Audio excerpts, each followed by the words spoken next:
আজ জন্মাষ্টমী। সব্বাই আনন্দে ভাসছে। মন্দিরে আলো, ভক্তিমূলক গান, ফুলের সাজ আরো কত কি। সত্যিই তো, আনন্দ তো হওয়ারই কথা।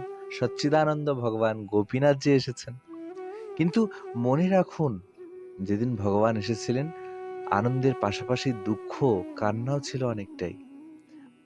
মমতাময়ী দেবকী তার সন্তানকে অন্ধকার কারাগারে দেখতে পেয়েছিলেন বটে, কিন্তু বেশিক্ষণ নিজের কাছে রাখতে পারেননি।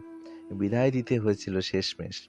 বসুদেব নিজের হাতে ভগবানকে বহন করে গোকুলে দিয়ে আসেন। বড় কষ্ট হয়েছিল মধ্যরাত্রিতে সন্তানকে বিদায় দিয়ে আসতে। যমুনা কাঁদছিল, আকাশ কাঁপছিল, কারাগারের শিকল ভেঙে গিয়েছিল।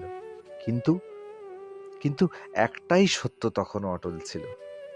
यदा यदा हि धर्मस्व ग्लानिर्भवति भारत अभ्युत्थानम् अधर्मस्व তদাত্মানাম সৃজাম্যহম।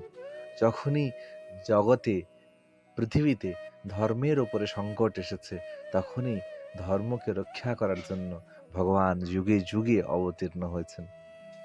আজ আমরা উৎসব করি, কিন্তু ভাবি কি শ্রীকৃষ্ণ এই জগতে এসেছিলেন শুধু আনন্দ দিতে নয়, আমাদের দুঃখ, অশ্রু আর বোঝা নিজের কাঁধে তুলে নিতে। জন্মাষ্টমী মানে শুধু মিষ্টি, আলো আর ফুল নয়, এটা সেই রাত যখন প্রেম অন্ধকার ভেদ করে আলোর প্রকাশ ঘটিয়েছিল। কিন্তু সেই প্রেমের জন্য ভগবানকেও সহ্য করতে হয়েছিল বিচ্ছেদ, ত্যাগ আর যন্ত্রণার কষ্ট।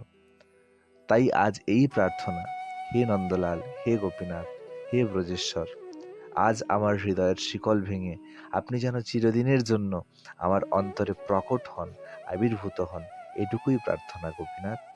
জয় শ্রীকৃষ্ণ। হরে কৃষ্ণ। শুভ জন্মাষ্টমী।